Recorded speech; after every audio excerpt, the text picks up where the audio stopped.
যারা অনলাইন বা digital marketing ভিত্তিক ব্যবসা করতে চান তাদের জন্য কি পরামর্শ দেবেন? ধন্যবাদ। এটিও গুরুত্বপূর্ণ প্রশ্ন। আসলে যার যেটা প্রয়োজন তার জন্য গুরুত্বপূর্ণ। হয়তোবা অনেকের জন্য গুরুত্বপূর্ণ না, অনেকের জন্য গুরুত্বপূর্ণ। তো যারা অনলাইন বা ডিজিটাল মার্কেটিং এর বিজনেস এই দেশে করতে চান, তাদের জন্য এই প্রশ্নটা গুরুত্বপূর্ণ, তাদের জন্য এই উত্তরটাও গুরুত্বপূর্ণ। তো প্রশ্নটা হলো অনলাইন বা ডিজিটাল মার্কেটিং ভিত্তিক যদি বিজনেস করতে যাই আমি ইউএতে, প্রথমে যেটা জানতে হবে ইউএতে, দেখেন ইউএই হচ্ছে একটা ল অ্যান্ড অর্ডারের দেশ। এদেশে সবাই ল অ্যান্ড অর্ডার মেনে চলতে বাধ্য, তাই না? আমাদের দেশ থেকে কেমন একটা দেখেছি যে যারা আমাদের দেশে বকে যায় তাদেরকে ধরে পেরে দুবাই পাঠিয়ে দেয়, তাই না? এরকম একটা দেখে ছোটবেলা থেকে আমরা বিভিন্ন নাটক টাটকে দেখেছি। কিন্তু ওই বকে যাওয়া ছেলেটা এই দেশে এসে যে কত ভদ্র আচরণ করে, এয়ারপোর্ট থেকে নামার সাথে সাথে ভদ্র হয়ে যায়। এটা যেন একটা ইনকিউবেটর, আপনি ডিম দিলেন মুরগি বেরিয়ে আসলো, এরকম অভদ্র একটা ঢুকিয়ে দিলেন বাংলাদেশ এয়ারপোর্টে, দুবাই এয়ারপোর্টে ভদ্র হয়ে বেরিয়ে আসলো কেন? Because law and order. আপনাকে এই দেশে যা আইন আছে সেটা পালন করতে হয়, মেনে চলতে হয় সবাই, কারো ক্ষেত্রে কোনো ছাড় নাই।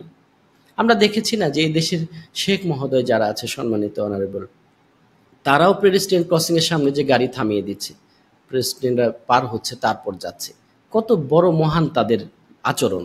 তো আলটিমেটলি এই দেশের সবাইকেই এই ল অ্যান্ড অর্ডার পালন করে নিতে হয়। তো এই ক্ষেত্রে কি হবে, আপনাকে প্রথমেই দেখতে হবে যে আপনি অনলাইনের রুলস রেগুলেশনসগুলো কি আছে। প্রথমত আপনি লাইসেন্স ছাড়া বিজনেস করতে যাবেন না। এটা অনলাইন বিজনেস করেন আর অফলাইন বিজনেস করেন সবার ক্ষেত্রেই। যদি আপনি লাইসেন্স ছাড়া বিজনেস করেন, অনলাইন কোনো সেল হয়, সেক্ষেত্রে কিন্তু আপনার 500,000 পর্যন্ত জরিমানা হতে পারে। আপনি অনলাইনে সেল করছেন কিন্তু কোনো লাইসেন্স নাই, আপনার 500,000, 500,000 পর্যন্ত জরিমানা হতে পারে।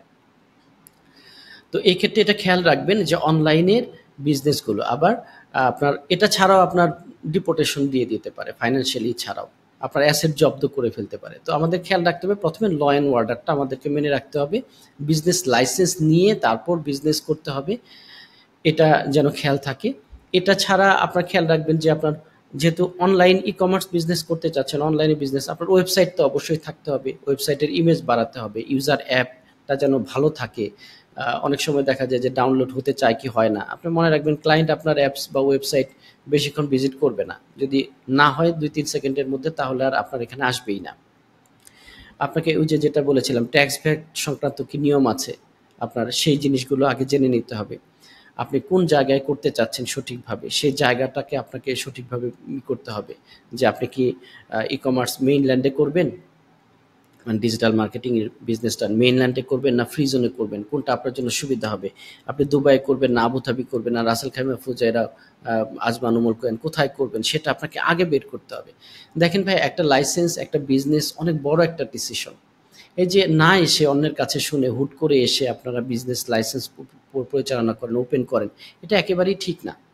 অ্যাটলিস্ট আপনি না আসতে পারেন, আপনার যাদের ট্রাস্টেবল একজন প্রতিনিধি যেন মিনিমাম 1-2 মাস এখানে ভিজিট করে, একটা মাস ভিজিট করে বিভিন্ন স্টেটে যেয়ে আপনার বিজনেসটা ভালোভাবে বুঝে এবং এইখানে সেই বিজনেসের অপরচুনিটিটা ভালোভাবে বুঝে এটা নিয়ে একটা প্রেজেন্টেশন আপনার সামনে দিবে।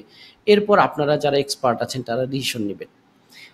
হুট করে একটা বিজনেস, অনেক দেখা যাচ্ছে যে বিজনেস লস হচ্ছে অযথা কারণে, এই আপনার শুধুমাত্র তাড়াহুড়ার কারণে, আপনারা সঠিকভাবে অ্যানালাইসিস না করে করার কারণে ভাইয়া। আপনারা যারাই করবেন, সুপ্রিয় এবং প্রাণপ্রিয় উদ্যোক্তা ভাই বোনেরা, আপনারা এই বিষয়টা খেয়াল রাখবেন। যারা বিজনেস করতে চাচ্ছেন বা করবেন ভবিষ্যতে, এদেশ থেকেও যারা করবেন, আপনি এদেশে দীর্ঘদিন আছেন মানেই যে আপনি সব কিছু জেনে গেছেন এটা না। আপনি ওই বিজনেসটা সম্পর্কে আগে ধারণা নেন, খুব ভালোভাবে ধারণা নেন। ওটার কি ধরনের প্রস অ্যান্ড কনস আছে, কি ধরনের চ্যালেঞ্জ আছে, লুফল কেমন আছে, অপরচুনিটি কেমন আছে, সেই বিষয়গুলো আগে ভালোভাবে বুঝেন।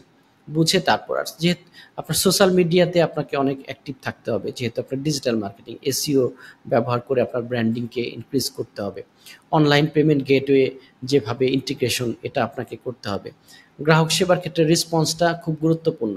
এবং সেল করার পরে আমি দেখেছি, যেটা আমার ব্যক্তিগতভাবেই দেখেছি, বিভিন্ন ধরনের অনলাইন বিক্রেতারা বলে একটা দেয় একটা, এই ধরনের শর্ট টার্ম বিজনেস করে লাভ নাই। এদেশে প্রথমত গভর্নমেন্ট খুব স্ট্রং, আপনার দণ্ডনীয় অপরাধ। এরপরে যদি দুই একটা বিজনেস আপনি করতেও পারেন, আপনার ইমেজ ভালো হবে না। আপনি যা বলবেন আপনি তাই করবেন। ইভেন তো বড় বড় অনেক জায়গা থেকে আমি দেখেছি যে বড় বড় জায়গাতে তারা কাজ করে, আমি নাম বলছি না, ওনারা ধোঁকা দেওয়ার চেষ্টা করেন অনেক সময় ক্লায়েন্টকে, বলে একটা দেয় আরেকটা। তো এই ক্ষেত্রে ক্লায়েন্টদেরকেও সতর্ক থাকতে হবে এবং যারা বিজনেস করছে তাদেরকে মনে রাখতে হবে এটা কিন্তু ল অ্যান্ড অর্ডারের দেশ, এটা আপনার হোম কান্ট্রির মতো না। তো দ্যাটস ওয়াই আপনাদেরকে খেয়াল রাখতে হবে এইখানে এসে আপনি কিন্তু ল অ্যান্ড অর্ডার মানতে হবে, সব দেশে ল অ্যান্ড অর্ডার মানতে হয়। তো আলটিমেটলি এই দেশে সম্পূর্ণরূপে ল অ্যান্ড অর্ডার আপনাকে মেনে চলতে হবে। তো দ্যাটস ওয়াই আপনাকে এই বিষয়গুলোকে খেয়াল রাখবেন ভাইয়ারা। আচ্ছা, এই হচ্ছে আর কি মূলত স্বল্প পরিসরে যদি বলতে চাই যে আপনার প্রশ্নের উত্তরটা। ধন্যবাদ।